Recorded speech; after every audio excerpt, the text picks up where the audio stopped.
Hi friends, ನಮಸ್ಕಾರ. Welcome back to my YouTube channel ವರೂಸ್ channel.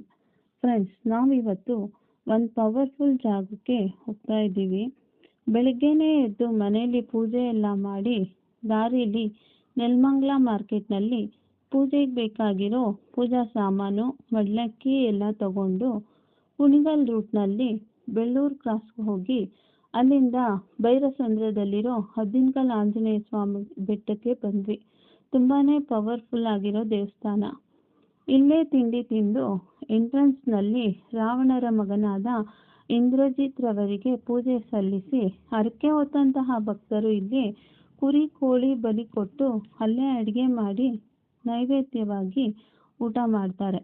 ಬೆಟ್ಟ ಹತ್ತೋಕ್ಕೂ ಮುಂಚೆ ಪಾದ ಸಿಗತ್ತೆ. ಆಂಜನೇಯ ಬೆಟ್ಟದ ಮೇಲಿಂದ ಕೆಳಗಡೆ ಪಾದ ಇಟ್ಟಿರೋದು ಅಂತ ನಮ್ಮ ತಾತ ಹೇಳ್ತಾ ಇದ್ರು. ಯಾಕಂದರೆ ಒಬ್ಬ ದೇವತಾ ಪುರುಷ ಜೋಳಿಗೆಯಲ್ಲಿ ಬೆಟ್ಟದಲ್ಲಿರೋ ಕಲ್ಲುಗಳನ್ನೆಲ್ಲ ತುಂಬಿಕೊಂಡು ಹೋಗ್ತಾ ಇದ್ರಂತೆ. ಆಗ ಆಂಜನೇಯ ಬೆಟ್ಟದ ಮೇಲಿಂದ ಒಂದು ಹೆಜ್ಜೆ ಕೆಳಗಡೆ ಇಟ್ರಂತೆ.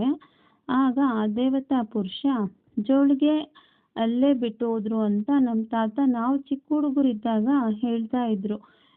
ಈ ಸ್ವಾಮಿ ಬಂದು ನಮ್ಮ ತಾಯಿ ಮನೆ ದೇವರು. ನಾವು ಪಾದಕ್ಕೆ ನಮಸ್ಕಾರ ಮಾಡಿ ಮುಂದೆ ಬೆಟ್ಟ ಹತ್ತೋಕೆ ಶುರು ಮಾಡಿದ್ವಿ. ಇಲ್ಲಿ ಮೆಟ್ಟಿಲುಗಳನ್ನು ಬಂಡೆಕಲ್ಲು ಜೋಡಿಸಿ ಮಾಡಿರೋದು. ಇನ್ನೊಂದು ವಿಷಯ ಏನಂದರೆ, ಎಂಥದ್ದೇ ದೆವ್ವ ಭೂತ ಗಾಳಿ ಪಿಶಾಚಿ ನೆಗೆಟಿವ್ ಶಕ್ತಿ ಇರಲಿ, ಪಾದದ ಹತ್ರ ಹೋಗ್ತಾ ಇದ್ದಂಗೆ ನೆಗೆಟಿವ್ ಶಕ್ತಿ ಎಲ್ಲ ಬಿಟ್ಟೋಗುತ್ತೆ.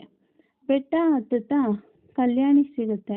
ಈ ಕಲ್ಯಾಣಿ ನೀರಲ್ಲಿ ಎಷ್ಟು ಶಕ್ತಿ ಇದೆ ಅಂದರೆ, ಈ ನೀರಲ್ಲಿ ಸ್ನಾನ ಮಾಡೋದ್ರಿಂದ ನಿದ್ದೆಯಲ್ಲಿ ಭಯ ಪಡೋದು, ಬೆಚ್ಚಿ ಬೀಳೋದು, ಹೆದರ್ಕೊಳ್ಳೋದು ಎಲ್ಲ ಇರುತ್ತಲ್ಲ, ಅದೆಲ್ಲ ಬಿಟ್ಟು ಹೋಗುತ್ತೆ.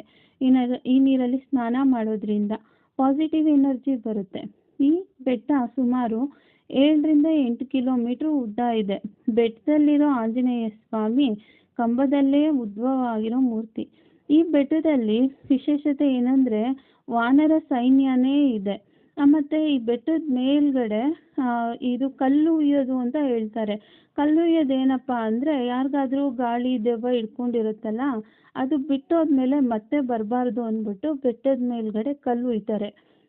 ಬೆಟ್ಟದ ಮೇಲೆ ಕಲ್ಲು ಉಯ್ತಾರಲ್ವ, ಅಲ್ಲಿಂದ ಒಂದು 10 ಹೆಜ್ಜೆ ಮುಂದಕ್ಕೆ ಬೆಟ್ಟದ ಮೇಲೆ ಆಂಜನೇಯ ಸ್ವಾಮಿ ಕಂಬದಲ್ಲೇ ಉದ್ಭವ ಆಗಿರೋದು. ಸ್ವಾಮಿ ದರ್ಶನ ಮಾಡಿದ್ದೆ ಒಂದು ಪುಣ್ಯ ಅಂತಲೇ ಹೇಳ್ಬೋದು. ತುಂಬ ವರ್ಷ ಆಗಿತ್ತು ನಾವು ಈ ದೇವಸ್ಥಾನಕ್ಕೆ ಹೋಗಿ. ನಾನು ಬೆಟ್ಟ ಹತ್ತುತ್ತೀನ ಅಂತಲೇ ಗೊತ್ತಿರಲಿಲ್ಲ. ಯಾಕಂದರೆ ತುಂಬ ಕಾಲು ನೋವಿತ್ತು. ಹಿಂದಿನ ದಿನ ಕಾಲು ಫೋಲ್ಡ್ ಮಾಡೋದಕ್ಕೂ ಆಗ್ತಾ ಇರಲಿಲ್ಲ, ಅಷ್ಟು ಮಂಡಿ ನೋವಿತ್ತು.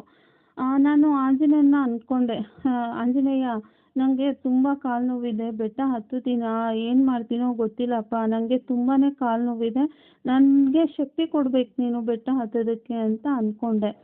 ಅಂದರೆ ಅಂದ್ಕೊಂಡ್ಮೇಲೆ ಬೆಟ್ಟ ಹತ್ತೋದಕ್ಕೆ ಶುರು ಮಾಡಿದ್ನಲ್ಲ, ಒಂದು ಕಡೆ ಕೂಡ ಕೂತ್ಕೊಳ್ದೆ ನಾನು ಬೆಟ್ಟ ಹತ್ತದೆ ಅಂದರೆ ಅದು ಅಲ್ಲಿನ ವಿಸ್ಮಯ ಮತ್ತು ಪವಾಡನೇ ಅಂತ ಹೇಳ್ಬೋದು.